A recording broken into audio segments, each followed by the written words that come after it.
Hoy vamos a hacer una introducción a lo que es integración por sustitución trigonométrica. Recuerda que este es un método de integración cuando el integrando de una integral no se puede resolver por partes, tampoco por una sustitución normal, ¿no? Sustitución trigonométrica vamos a aplicar en los siguientes casos.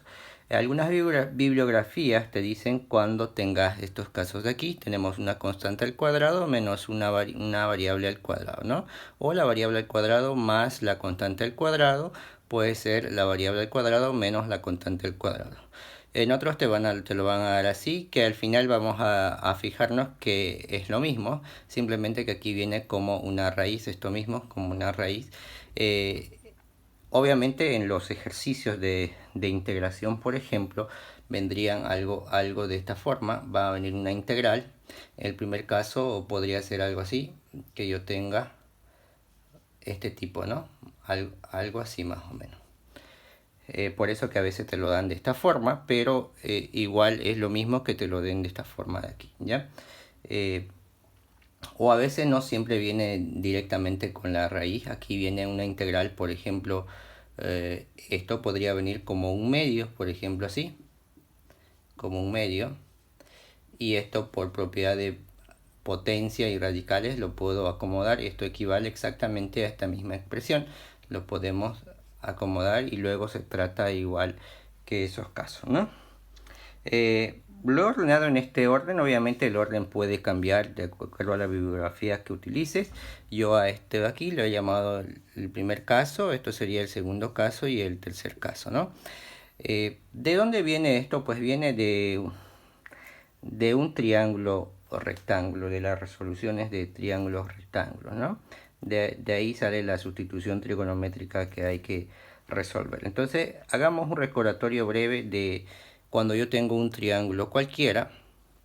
Un triángulo rectángulo tiene un ángulo recto y tiene dos ángulos agudos, ¿no? Estos dos lados que forman el ángulo recto se llaman catetos y el lado más largo la hipotenusa. Entonces, aplicando el teorema de Pitágoras, nos dice que la hipotenusa al cuadrado es igual a la suma de los catetos al cuadrado. Llamémosle este cateto 1, cateto 2 y hipotenusa. El cuadrado de la hipotenusa es igual a la suma de los cuadrados de los catetos. Podríamos eso anotarlo con otras letras, en este caso como A y como U, de esta manera, ¿no?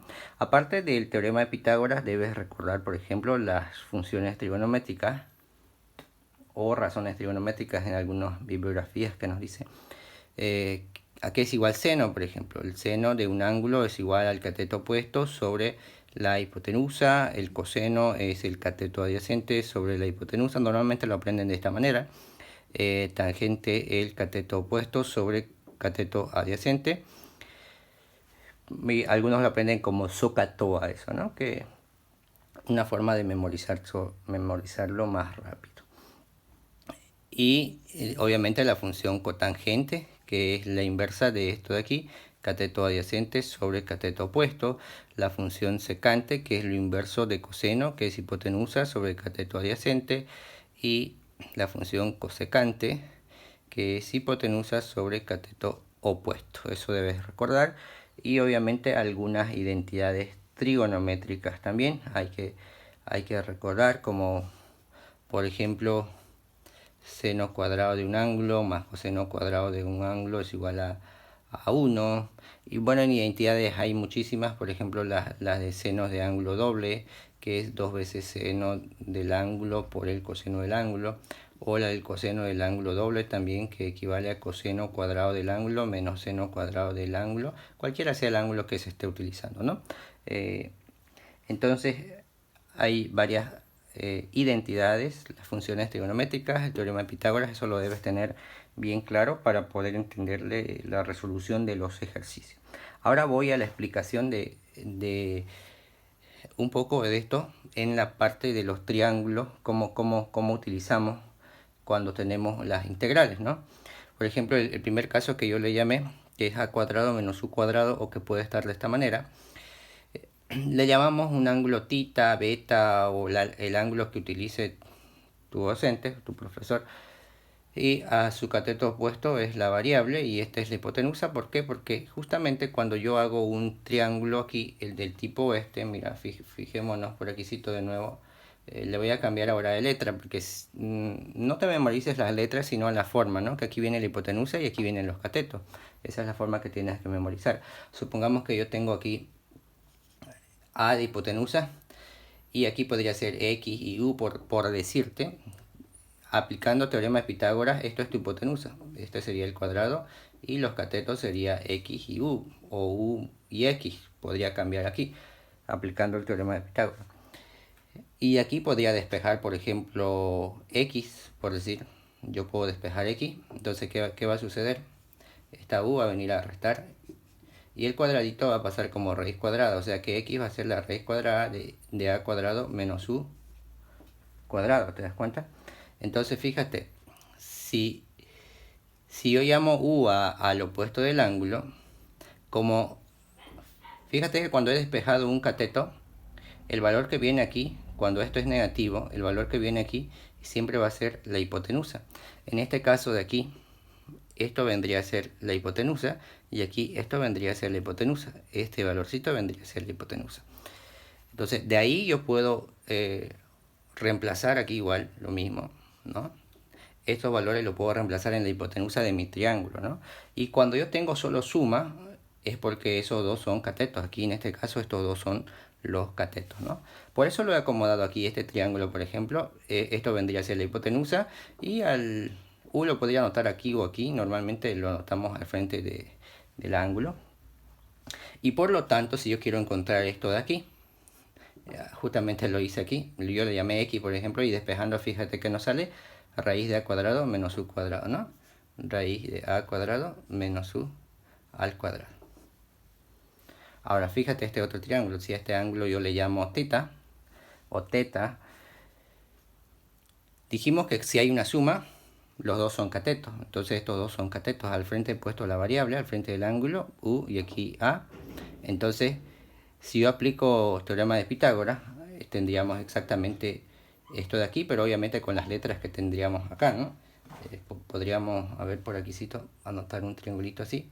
Si esto es A y esto es U, la letra que voy a anotar aquí, llamémosle X por decir, el cuadrado de esto, de la hipotenusa, va a ser la suma del cuadrado de estos otros de aquí. No importa si esto viene, si yo lo anoto primero U o A, al final la suma es conmutativa.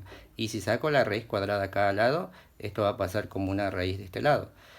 Vuelvo a repetir, puedo anotar la U aquí o la A primero o la U primero. Y no hay problema el orden que vamos a tener.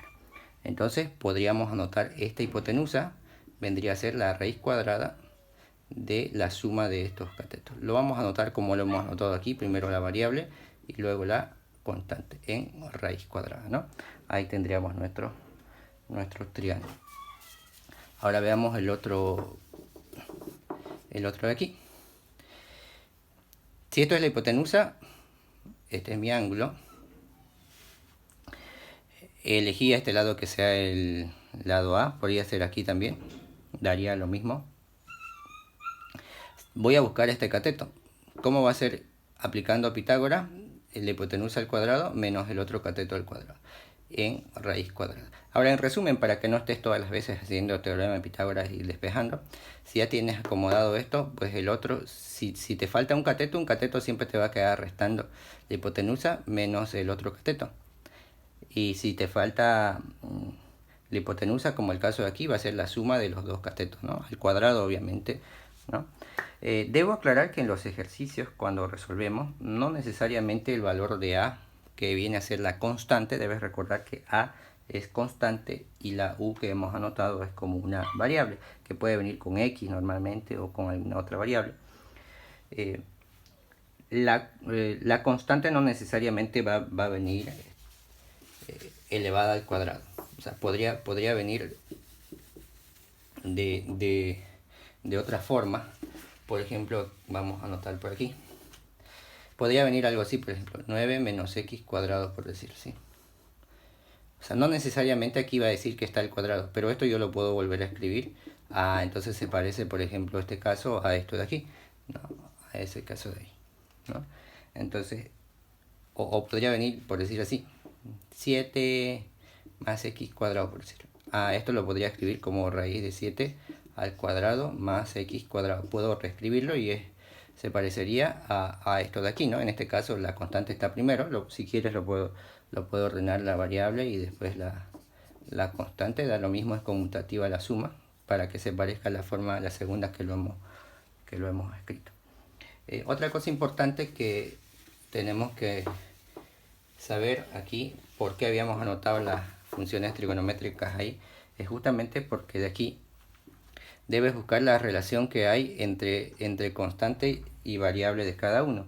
Es decir, por ejemplo, aquí tienes tu cateto opuesto y tu hipotenusa. Puedes sacar la función seno de tita, que es igual al cateto opuesto sobre hipotenusa, y a partir de ahí podemos despejar la variable u. Esta pasa a multiplicar, pues nos va a quedar que u es igual a por seno de tita. Y esta es la sustitución que yo hago. En vez de la variable u, se puede realizar esa sustitución, y si es cuadrado, pues le pongo cuadrado y cuadrado, porque aquí lo necesito al cuadrado, ¿no? A partir de ahí se va trabajando en los ejercicios. Lo mismo acá, esto es tu opuesto y tu adyacente, entonces eso es la función tangente, es igual a cateto opuesto entre cateto adyacente. De ahí despejamos u, esta a pasa a multiplicar. Por eso que algunas bibliografías, obviamente, que cuando te enseñan directamente te lo dan la sustitución o lo que tú tienes que reemplazar, pero si te das cuenta sale justamente de los triángulos, ¿no? Aquí lo mismo, tengo el adyacente y la hipotenusa, eso sería coseno, ¿no? Coseno del ángulo es cateto adyacente entre hipotenusa, y de ahí podríamos despejar a, por ejemplo, perdón, u, es lo que tenemos que despejar. Si despejamos u pasa a multiplicar aquí, y esto va a pasar a dividir, te va a quedar a entre coseno de tita.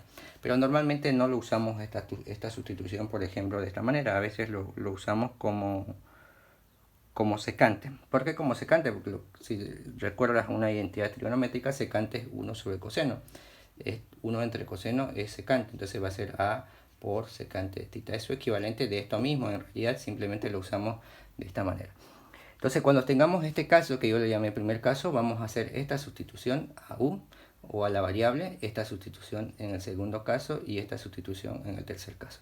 Y de ahí puedo encontrar la derivada de u respecto a tita y todo lo demás que se realiza en los ejemplos. Entonces nos vemos en los ejemplos para que veas cómo vamos a ir aplicando estas sustituciones.